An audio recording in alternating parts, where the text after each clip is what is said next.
Hi everyone, welcome to మహర్సాయి వేద channel. ఈరోజు మన ఛానల్లో చూపించబోయే రెసిపీ వచ్చేసి మునక్కాయ గ్రేవీ కర్రీ.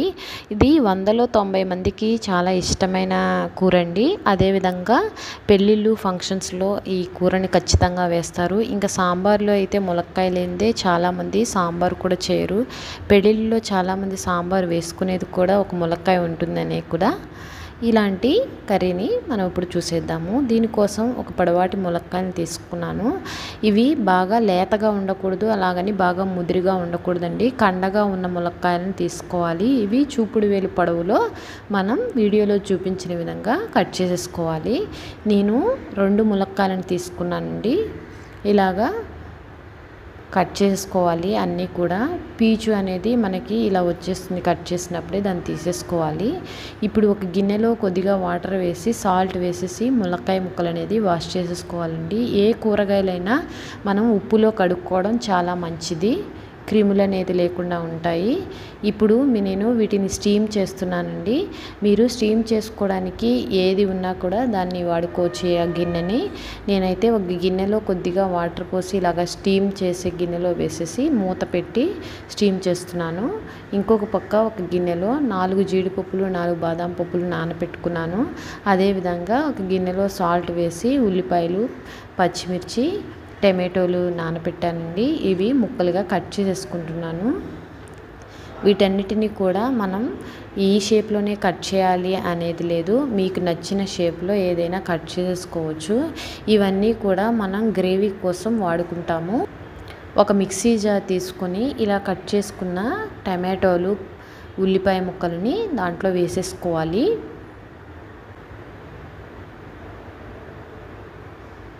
మనం నానబెట్టుకున్నాం కదండి, ఇవి బాగా నానాల్సిన అవసరం లేదు, జస్ట్ 5 మినిట్స్. ఇలా జీడిపప్పు బాదాంని కూడా వేసేసి కొద్దిగా పచ్చి కొబ్బరి కానీ ఎండు కొబ్బరి కానీ ముక్కలను వేసుకోవాలండి. 2 టేబుల్ స్పూన్ వరకు దీన్ని గ్రైండ్ చేసేసుకోవాలి. చూడండి, ఇలాగా మనకి టమాటో పల్ప్ అనేది రెడీ అయిపోయింది. ఈలోపు మనకి ములక్కాయ ముక్కలు అనేవి చక్కగా ఉడికి ఉంటాయండి ఆవిరి మీద. ఇలా ఉడికించుకోవటం వలన మునక్కాయలు చిదురైపోకుండా ఉంటాయి అండ్ పర్ఫెక్ట్గా ఉడుకుతాయి. ఇప్పుడు ఒక ప్యాన్ తీసుకొని దాంట్లో 1 టేబుల్ స్పూన్ ఆయిల్ వేసుకోవాలి. ఆయిల్ అనేది చాలా తక్కువగా పడుతుందండి ఈ కూరకి, ఎక్కువ వేసుకునే అవసరం లేదు. జీలకర్ర, ఆవాలు, ఎండుమిర్చి, పచ్చిమిర్చి వేసుకోవాలి. కలర్ కోసం పసుపు వేసుకోవాలి. పసుపు అనేది కూరల్లో కంపల్సరీగా వేస్తాం కదా, ఇలాగా ఆయిల్లో వేసినప్పుడు పసుపు కూరకంతా పట్టి మంచి కలర్ వస్తుంది. అదేవిధంగా కరివేపాకు కూడా వేసి ఫ్రై చేసుకోవాలి. ఇలా ఫ్రై అయిన తర్వాత మనం టమాటా ప్యూరీని రెడీ చేసుకున్నాం కదా, దానిని కూడా వేసేసి ఇలాగా తిప్పుతూ ఉడికించుకోవాలి. ఇలా ఉడుకుతూ ఉన్నప్పుడు మనం టేస్ట్కి సరిపడా సాల్ట్ వేసుకోవాలి. అదేవిధంగా 1 టేబుల్ స్పూన్ కారం వేసుకోవాలండి. కారం, ఉప్పు అనేది మీకు టేస్ట్ని బట్టి యూస్ చేసుకోండి. ఎందుకంటే పచ్చిమిర్చి, ఎండుమిర్చి కూడా వేసాం కాబట్టి మీరు కారం తినేదాన్ని బట్టి అడ్జస్ట్ చేసుకోండి. అదేవిధంగా మనం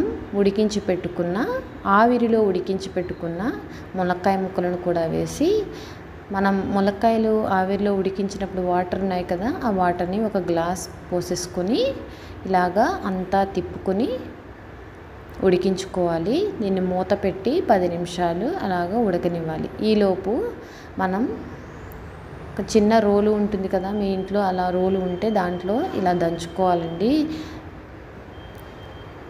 జీలకర్ర,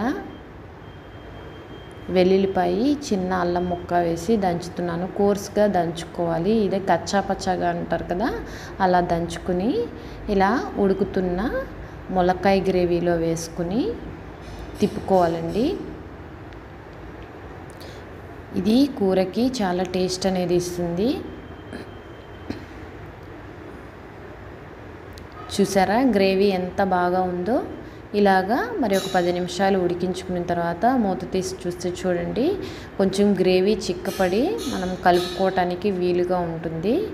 ఈ కూర అనేది మనం తక్కువ ఉల్లిపాయలు తక్కువ టమాటాలు ఉన్నా కూడా ఇంట్లో అందరికీ సరిపడేలాగా ఈ కూర అనేది మనం రెడీ చేసుకోవచ్చు. ఇలాగ రెడీ చేసుకున్న తర్వాత స్టవ్ ఆఫ్ చేసి ఒక బౌల్లోకి ట్రాన్స్ఫర్ చేసుకోవటమేనండి.